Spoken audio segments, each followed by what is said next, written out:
Muy buenos días a todos. Hoy os vamos a hablar de un problema, o bueno, varios.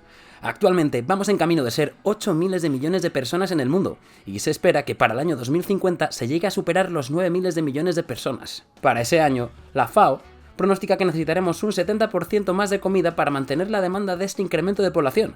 Vamos, casi nada. Además, ya sea por salud o conciencia contra el cambio climático o el sufrimiento de los animales, cada vez empieza a ser más necesario que nos concienciemos sobre nuestros hábitos de consumo, y aunque cueste reconocerlo, reducir nuestro consumo de carne. Nuestra amiga Dolly nos lo agradecería. Pues bien, hoy en el Corral de Dolly os vamos a hablar de alimentación y de carne cultivada. Sí, carne cultivada en el laboratorio. Sin duda es una de las más grandes metas futuristas que se han podido soñar, porque ¿hay algo más alucinante que estar comiendo unas alitas de pollo de laboratorio mientras conduces el DeLorean de Marty McFly y viajas al pasado? El objetivo de la carne cultivada es recrear el músculo de los animales de granja del que nos alimentamos a partir de unas pocas células. Vamos, producir un buen entrecot de ternera, una pechuga de pollo o un filete de salmón, comenzando desde algo que ni siquiera vemos a simple vista. Por ejemplo, se puede partir de una simple biopsia, es decir, de una extracción de una pequeña muestra de tejido muscular de un animal. Esta muestra contiene muchos tipos de células, entre ellas las que nos interesan, las células madre. Estas células tienen la alucinante habilidad de transformarse en muchos tipos diferentes de células y de dividirse sin parar, aumentando su número rápidamente. Es decir, que a partir de una mínima muestra de tejido se podrían generar toneladas de carne. Alucinante, ¿verdad? Una vez que se liberan las células madres del tejido, se comienzan a cultivar en el laboratorio en un entorno controlado denominado bioreactor, donde se imitan las condiciones donde esas células crecerían, en la naturaleza. En el interior del bioreactor, las células crecen usando un medio de cultivo apropiado, es decir, un líquido que tiene todos los componentes necesarios, hormonas, factores de crecimiento, nutrientes, para que estas células madre empiecen a dividirse, incrementando de forma masiva su número y así transformarse en las células que nos interesan. Dependiendo de los componentes de este medio, se transformarían en un tipo de células u otro. ¿Y qué células necesitamos?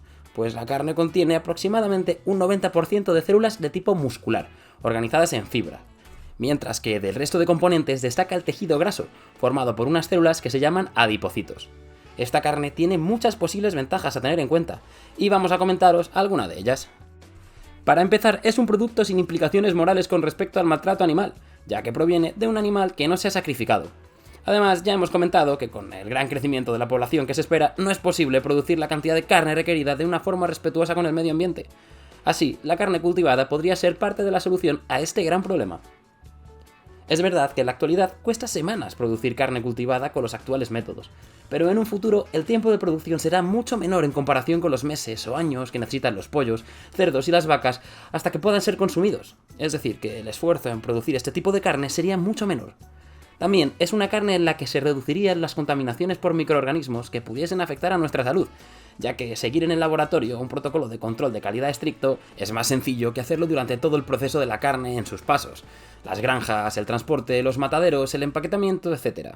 Y si hablamos de un futuro lejano, ¿no sería mucho más sencillo tener sistemas para poder producir directamente carne en el espacio? ¿O un búnker en el que tengamos que estar encerrados mucho tiempo por un ataque nuclear o biológico?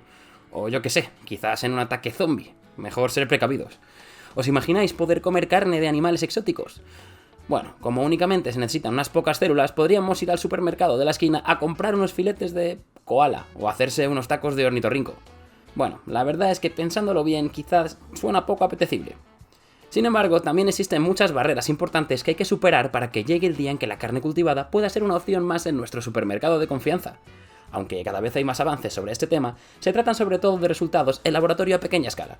Es decir, producir carne cultivada a nivel industrial no es aún una opción viable, por muchas razones, como por ejemplo el volumen de células que se pueden cultivar a la vez, el medio de cultivo a usar o las condiciones industriales necesarias para el cultivo. Y es que, al principio, el medio que mejor funcionaba para la carne cultivada era el FBS, o suero fetal bovino, que proviene de la sangre de un ternero muerto. Sí, precisamente uno de los grandes objetivos de la carne cultivada es encontrar una alternativa a la muerte de animales. Entonces tiene poco sentido utilizarlos en su producción. Además, este medio es caro, lo que también se tiene que tener en cuenta. Actualmente, gran parte de los esfuerzos se centran en encontrar un medio alternativo libre de sacrificio de animales basados en plantas que sea eficiente y barato. Otro problema que existe es que la tecnología actual no está lo suficientemente avanzada como para imitar las estructuras complejas que existen en la carne como los huesos, nervios o patrones de grasa. Aunque los científicos han conseguido muchos pequeños avances, aún no es posible combinar todos los descubrimientos sobre este tema para que la carne cultivada tenga la apariencia real de un filete. Como aún estamos muy lejos de esta meta, en la actualidad se opta por formatos como la carne picada, nuggets o salchichas. Otro problema es contar con la aprobación de las entidades regulatorias respecto a la seguridad alimentaria. En Europa la cosa está bastante parada, pero ¿sabíais que la carne cultivada se puede consumir desde hace meses en Singapur? Fue el primer país donde se reguló su venta en 2020. La empresa que lo vende es Good Meat y el primer formato que vendieron fueron 2 nuggets de pollo cultivados por $23. El objetivo es que el pollo cultivado que comercializa esta empresa provenga de una misma gallina, incluso de una única pluma, pero repetimos que esto no deja de ser una simple anécdota.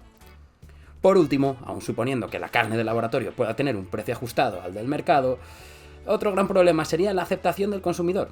¿Qué harías tú? ¿Tendrías algún problema en consumir ese tipo de carne? ¿Sería una solución que ayudaría a luchar contra el cambio climático? ¿Crees que es una buena opción para la población vegana? Déjanos tu opinión en los comentarios. Y hasta aquí el vídeo de hoy. Recordad que nos podéis encontrar tanto en Facebook como en YouTube, y que además tenemos Instagram para hablar directamente con vosotros. ¡Hasta la próxima!